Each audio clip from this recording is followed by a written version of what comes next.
Votar con responsabilidad. Con mucho gusto compartimos con ustedes un resumen de un interesante documento que nos dejó el muy querido arzobispo don Adalberto Almeida y Merino, que en paz descanse.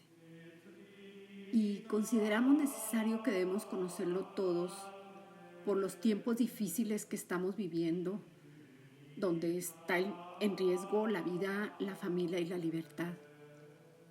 Si como ciudadanos de este país tenemos responsabilidades y deberes, con más razón como católicos, porque debemos vivir nuestra fe según el Evangelio que Jesucristo nos da. Y vivido en su gracia, nuestra conciencia estará bien formada.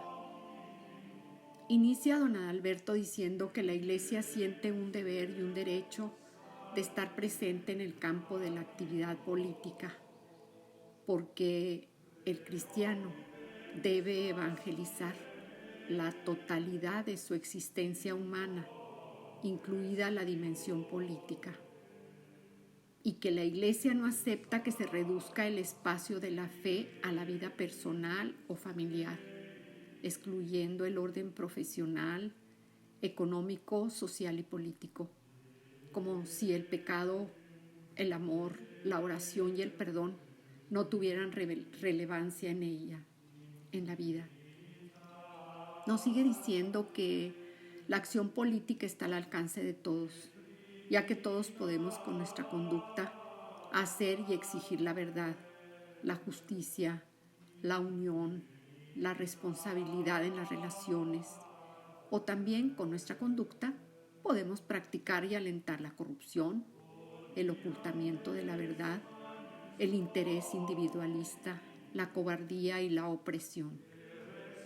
La Iglesia, como madre y maestra, experta en humanidad, debe iluminar desde el Evangelio y su enseñanza social las situaciones que ponen en riesgo la integridad de la persona, favoreciendo su formación y su vida espiritual para que busque opciones cada vez más conformes con el bien común y las necesidades de los más débiles.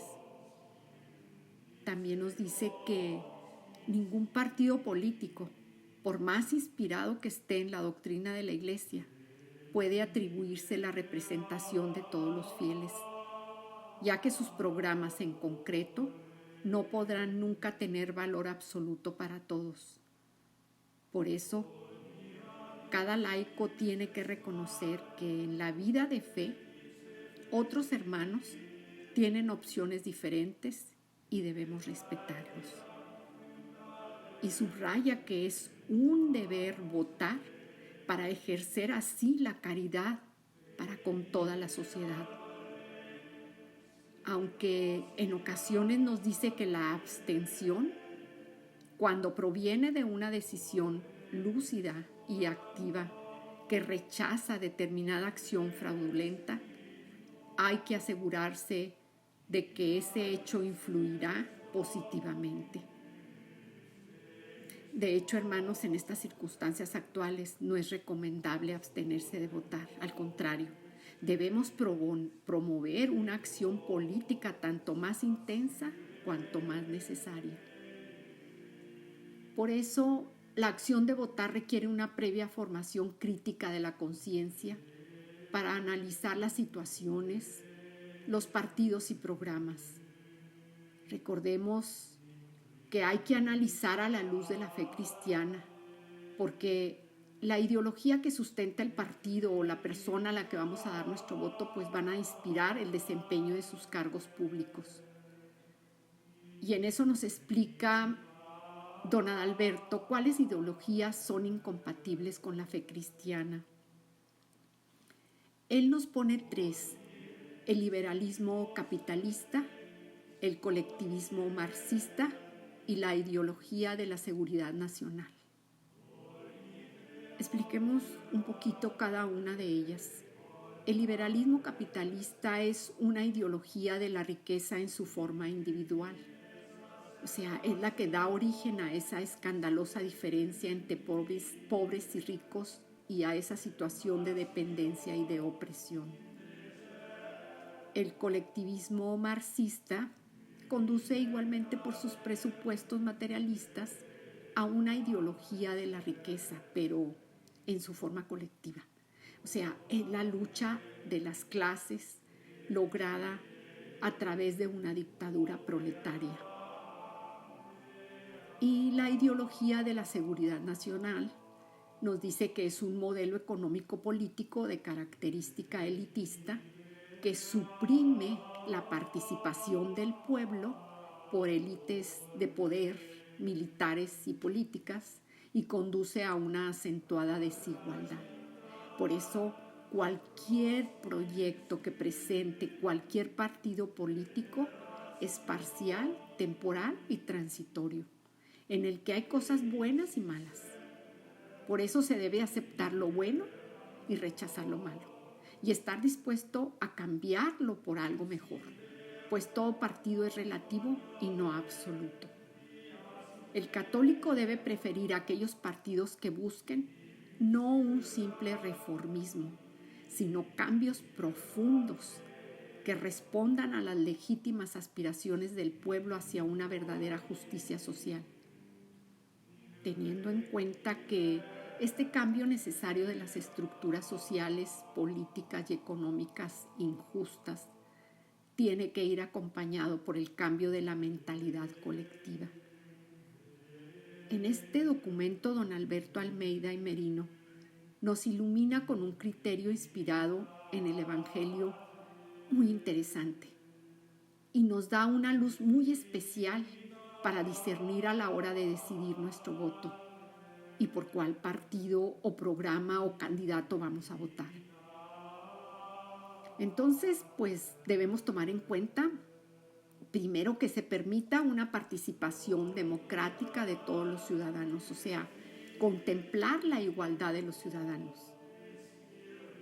En segundo, nos dice que el ejercicio honesto de los cargos públicos que hayan tenido los candidatos buscando el bien común hay que tomarlo en cuenta. Y eso es toda una autoridad, pero recuerden, toda autoridad viene de Dios.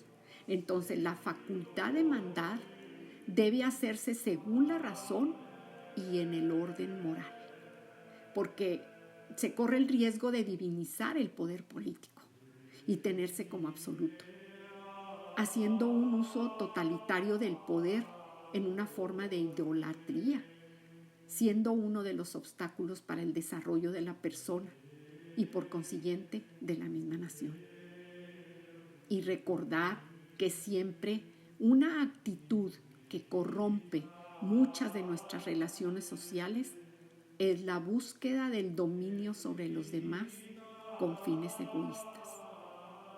Y esto es una explotación, es un atropello de los pobres, de los débiles, de los ignorantes, y está por encima de la justicia y las leyes civiles, y sobre todo por encima de las leyes de Dios. Nos da otro punto, el sentido de la riqueza.